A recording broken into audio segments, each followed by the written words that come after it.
audit sebagai tugas dari mata kuliah audit internal. Sebelumnya kami akan memperkenalkan diri. Perkenalkan, nama saya Regita Anjeli. Saya Trida. Saya Nadia Taurisia. Saya Iva Nurjana. Masing-masing anggota telah melakukan audit pada area masing-masing dan hasilnya akan kami jelaskan pada video kali ini. Pendahuluan. Latar belakang. Dalam era modern seperti saat ini, dunia usaha mengalami perkembangan yang sangat pesat, terutama pada sektor retail dan perdagangan kebutuhan harian. Persaingan yang semakin ketat menuntut sikap pelaku usaha untuk mampu memberikan pelayanan terbaik, menjaga kualitas produk, serta menciptakan lingkungan usaha yang nyaman bagi pelanggan. Keberhasilan sebuah toko tidak hanya ditentukan oleh harga yang kompetitif, tetapi juga oleh berbagai faktor lain seperti kebersihan lingkungan toko, penataan barang yang menarik dan mudah dijangkau, sikap ramah karyawan, serta ketetapan dalam sistem transaksi. Oleh karena itu, setiap unit usaha perlu melakukan evaluasi dan pengamatan secara berkala terhadap kegiatan operasionalnya, untuk memastikan seluruh aspek tersebut berjalan dengan baik dan sesuai standar pelayanan yang diharapkan. Toko alat tulis yang sedang kami audit merupakan salah satu usaha yang bergerak di bidang penjualan alat tulis, perlengkapan kantor, dan kebutuhan sekolah. Sebagai toko yang telah melayani masyarakat sekitar selama bertahun-tahun, toko alat tulis yang kami audit berupaya mempertahankan kepercayaan pelanggan dengan menjaga kualitas pelayanan dan ketersediaan barang. Namun dalam praktek sehari-hari, setiap toko pasti menghadapi berbagai tantangan seperti keterbatasan ruang penyimpanan, ketidaksesuaian harga antara label dan sistem kasir, kurang optimalnya penataan barang, hingga variasi dalam sikap pelayanan karyawan. Hal-hal tersebut dapat mempengaruhi tingkat kepuasan pelanggan serta efisiensi operasional toko. Oleh sebab itu, kegiatan observasi terhadap berbagai aspek operasional toko menjadi penting untuk mengetahui sejauh mana sistem yang diterapkan sudah berjalan efektif serta mengidentifikasi area yang perlu diperbaiki. Kegiatan observasi ini dilakukan untuk mengamati berbagai aspek yang berkaitan dengan aktivitas operasional di toko alat tulis yang sedang kami audit. Fokus pengamatan meliputi kebersihan lingkungan toko, penataan dan kelengkapan barang, pelayanan karyawan, baik pramuniaga maupun kasir, kesesuaian harga barang antara rak dan sistem kasir, keamanan lingkungan toko, serta sistem pembayaran yang digunakan. Melalui observasi tersebut, mahasiswa dapat menilai kondisi toko secara objektif, menemukan permasalahan yang terjadi di lapangan, serta menganalisa dampak terhadap kinerja toko dan kepuasan pelanggan. Dengan memahami faktor-faktor tersebut, diharapkan mahasiswa mampu memberikan rekomendasi atau solusi yang dapat membantu pihak toko dalam meningkatkan mutu pelayanan dan efisiensi kerja. Selain sebagai bagian dari pemenuhan tugas mata kuliah internal audit, kegiatan observasi ini juga memiliki nilai praktis yang tinggi. Mahasiswa memperoleh pengalaman langsung dalam menganalisis operasional toko secara menyeluruh melalui dari aspek kebersihan hingga sistem pembayaran. Sementara itu, bagi pihak toko, hasil observasi dapat menjadi bahan evaluasi untuk meningkatkan kualitas pelayanan dan pengelolaan usaha.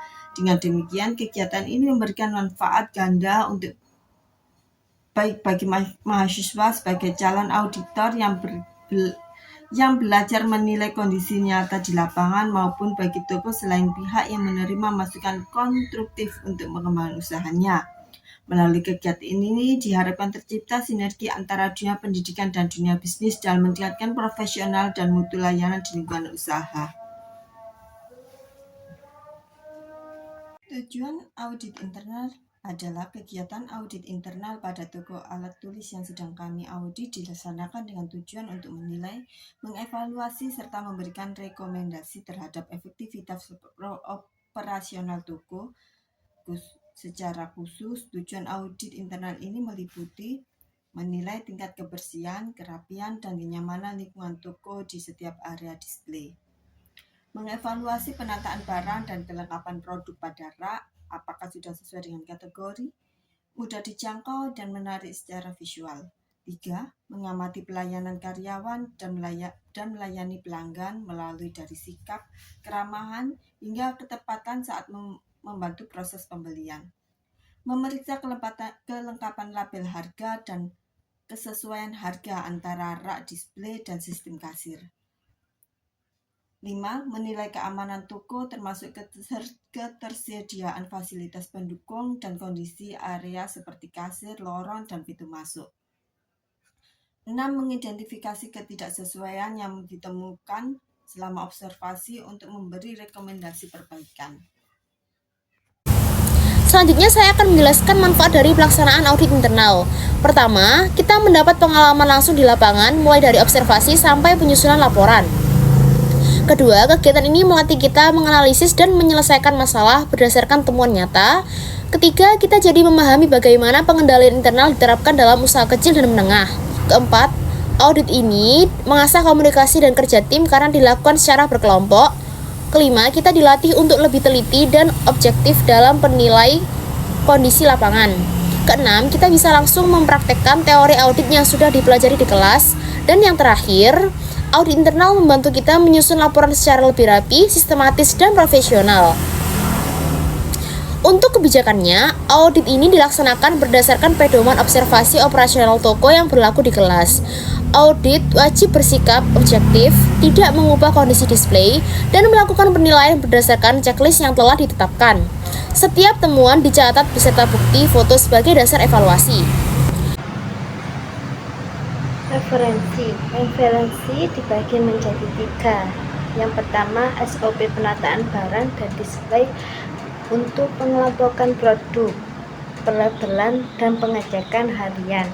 Yang kedua, panduan audit internal mata kuliah tahun 2025. Yang ketiga, prinsip dasar pengendalian internal toko retail seperti investor, pelayanan, dan area display. Yang keempat, pedoman visual merchandising untuk usaha retail kecil.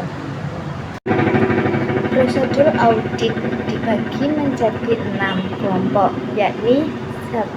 Perencanaan, pembagian area audit, penyiapan checklist, dan dokumentasi. Yang kedua, observasi. Auditor memasuki toko sebagai pelanggan, terus memeriksa rak, kebersihan, pelayanan, display, dan label harga. Yang ketiga, pencatatan temuan. Setiap ketidaksesuaian difoto dan dicatat pada form pertemuan. Yang keempat, analisis. Menilai penyebab kekosongan, kesalahan display, atau layanan kurang baik. Yang kelima, rekomendasi. Memberi solusi yang realistik seperti penataan ulang, penggantian label, rotasi stok, dan perbaikan SOP. Yang keenam, pelaporan. Menyusun laporan akhir dan menyerahkan kepada pengampu serta pihak toko. Saya, Iva Nurjana, saat melakukan audit di lantai 1 bagian barat, saya menemukan beberapa temuan, antara lain yang pertama, rak penghapus hampir kosong secara keseluruhan, yang berdampak kehilangan potensi penjualan karena item ini termasuk kebutuhan dasar pelajar. Display terlihat tidak menarik karena ada kekosongan besar.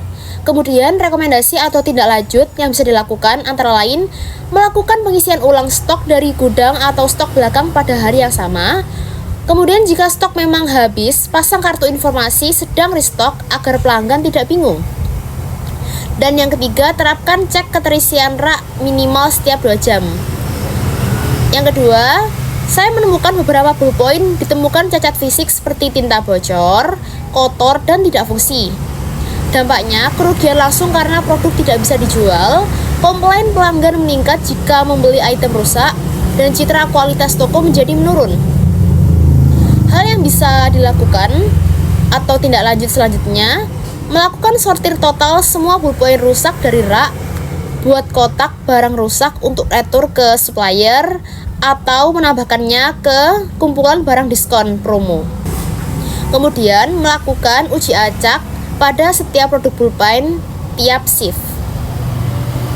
Berikan pembinaan kualitas produk kepada staf. Dan yang ketiga ini, saya menemukan area kamar mandi dalam kondisi kumuh dan kurang layak, yang berdampak menurunkan kenyamanan pelanggan pada saat ingin ke kamar mandi dan berpengaruh pada citra kebersihan toko. Hal yang bisa ditindaklanjuti antara lain menerapkan jadwal kebersihan setiap 2 jam, cleaning service diberi SOP standar kebersihan baru, dan memasang checklist harian kebersihan yang harus ditandatangani petugas. Keempat, ditemukan produk pada rak grosir ballpoint tidak tertata rapi dan hampir jatuh, yang menimbulkan risiko barang jatuh atau rusak karena peletakannya yang terlalu miring. Rak terlihat berantakan dan mengurangi profesionalitas. Dan hal yang bisa ditindaklanjuti yaitu melakukan penataan ulang sesuai SOP display, menerapkan reward atau penalti kerapian, dan staf area wajib inspeksi saat awal dan akhir shift. Dan yang terakhir, ditemukan beberapa produk tidak memiliki label harga, yang berdampak pelanggan bingung dan proses transaksi menjadi melambat. Terus konsumen harus mencari staf area terlebih dahulu untuk menanyakan harga. Hal yang bisa ditindaklanjuti yaitu pasang label harga baru hari itu juga. Yang kedua, simpan stok label cadangan dan template label di area kasir, atau melakukan pengecekan label sebelum toko dibuka. Adapun beberapa temuan pada bagian lantai 1 area aksesoris ulang tahun, tempat pensil dan coloring book. Yang pertama, ditemukan area kosong di aksesoris ulang tahun. Dampaknya, display tampak tidak lengkap. Yang kedua, terkesan kurang variatif karena stok kosong. Rekomendasi atau tindak lanjut. Yang pertama, isi ulang barang hari itu juga. Pitch area cek stok fast moving setiap shift. Yang kedua, ditemukan area kosong juga di daerah coloring book. Untuk dampaknya, yang pertama, item yang diminati anak-anak kekosongan mempengaruhi omset harian. Yang kedua, display tidak menarik dan terkesan kurang lengkap. Untuk rekomendasi atau tindak lanjut, yang pertama, refill stok segera. Yang kedua, evaluasi stok minimum level untuk coloring book.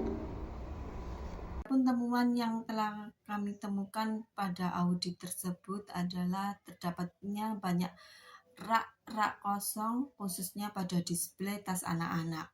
Dampak dari kekosongan rak tersebut adalah kehilangan penjualan, ketidakpuasan pelanggan, dan pemborosan sumber daya.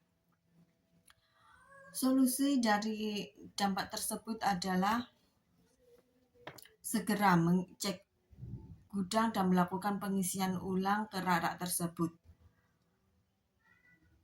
mengidentifikasi penyebab utama dan memperbaiki proses sistematik agar tidak terulang lagi.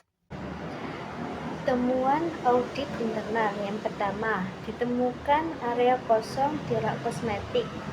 Dampaknya, yang pertama, pelanggan kesulitan mencari produk. Yang kedua, display tidak terlihat tidak profesional atau tidak lengkap. Untuk tindakan selanjutnya, maka dilakukan pengelompokan ulang untuk lipstik, bedak, skincare, dan parfum. Yang kedua, penerapan SOP, pemisahan kriteria. Yang ketiga, PIC area wajib cek ulang setelah restock. Untuk harga senilai 80.000. Dan yang kedua, terdapat barang yang jatuh. Nah, sehingga perlu diperbaiki. Dampaknya, yang pertama, menghambat akses pelanggan. Yang kedua, beresiko membuatnya tersandung jika ada konsumen yang tidak terlalu fokus. Untuk tindak lanjutannya, yang pertama, segera dikembalikan produk yang jatuh ke display atau rak. Yang kedua, area harus inspeksi lorong tiap 30 sampai 60 menit. Untuk harga tesnya sekitar 100.000. Ya. Baik, selanjutnya kesimpulan. Berdasarkan hasil audit internal yang telah kami laksanakan di toko alat tulis, dapat disimpulkan bahwa secara umum operasional toko berada dalam kondisi cukup baik, terutama pada aspek kebersihan dasar, penerangan ruangan, ketersediaan kategori produk, serta sikap pelayanan karyawan yang ramah dan responsif. Sebagian besar rak alat tulis tersusun rapi dan produk-produk terutama seperti kertas, map, tempat pensil, dan peralatan gambar berada di dalam kondisi yang baik dan layak jual. Namun demikian, masih terdapat beberapa temuan yang cukup signifikan dan perlu mendapat perhatian. Beberapa rak ditemukan dalam keadaan kosong, seperti aksesoris ulang tahun, coloring book, penghapus, serta beberapa jenis ballpoint dan pensil. Selain itu, sejumlah area khususnya pada lantai 2 ditemukan barang terjatuh yang mengganggu kerapian lorong dan kenyamanan pelanggan. Label harga juga menjadi salah satu kekurangan yang cukup sering ditemukan, terutama pada kategori alat tulis tertentu dan area kosmetik yang masih belum sepenuhnya dilengkapi dengan label harga. Kondisi kamar mandi yang kurang bersih dan kurang terawat juga menjadi catatan, pengingat fasilitas tersebut mendukung kenyamanan pembeli. Secara keseluruhan, toko alat tulis sudah menjalankan operasional dengan standar yang cukup baik, namun masih memerlukan peningkatan pada aspek pengawasan display, pengisian rak, pemeliharaan fasilitas pendukung, dan konsistensi kerapian dengan melakukan perbaikan pada temuan-temuan ini. Toko ini berpotensi meningkatkan kualitas. Dengan melakukan perbaikan pada temuan-temuan ini, toko berpotensi meningkatkan kualitas layanan, kenyamanan pelanggan, dan citra toko secara keseluruhan. Kami juga mempunyai beberapa saran untuk toko alat tulis yang kami audit. Yang pertama, melakukan pengecekan stok secara berkala, terutama pada produk yang perputaran cepat seperti ballpoint, pensil, penghapus, coloring book, dan aksesoris ulang tahun. Hal ini dapat mencegah terjadinya rak kosong yang mengurangi pengalaman belanja pelanggan. Yang kedua, memperbaiki sistem penataan display dengan memastikan barang selalu dalam posisi rapi, tidak miring, serta tidak ada produk yang hampir jatuh. Pengecekan visual setiap beberapa jam dapat membantu menjaga kerapian tersebut. Yang ketiga, melakukan perapian dan pemisahan kategori kosmetik agar tidak tercampur antara satu jenis sama yang lain. Pengelompokan yang lebih jelas dapat meningkatkan kejelasan display dan memudahkan pelanggan dalam memilih produk. Yang keempat, memastikan seluruh produk dilengkapi label harga, terutama pada bagian ditemukan banyak kekurangan. Toko disarankan membuat template label harga yang seragam agar proses perlabelan lebih cepat dan rapi. Yang kelima, meningkatkan kebersihan fasilitas pendukung, khususnya kamar mandi, dengan menetapkan jadwal pembersihan rutin. Kondisi fasilitas yang bersih akan meningkatkan kenyamanan pelanggan secara keseluruhan. Yang keenam, melakukan sortir berkala terhadap produk cacat seperti ballpoint, tinta macet atau bocor, sehingga produk yang dipajang benar-benar dalam kondisi layak dijual. Yang ketujuh, mengoptimalkan pengawasan rutin oleh staf area, terutama di lantai 2 yang ditemukan barang terjatuh dan beberapa display yang kurang rapi. Pengawasan berkala dapat membantu menjaga kestabilan visual toko. Yang terakhir, memberikan pembinaan atau pelatihan sederhana terhadap karyawan terutama mengenai standar display, perlabelan harga, dan kontrol kualitas produk, agar seluruh staf memiliki pemahaman yang sama sehingga bisa dalam menjaga standar operasional toko. Dengan menerapkan saran-saran tersebut, diharapkan toko alat tulis yang kami audit dapat meningkatkan kualitas tampilan dan layanan, serta memberikan pengalaman belanja yang lebih baik dan nyaman bagi pelanggan. Wassalamualaikum warahmatullahi wabarakatuh.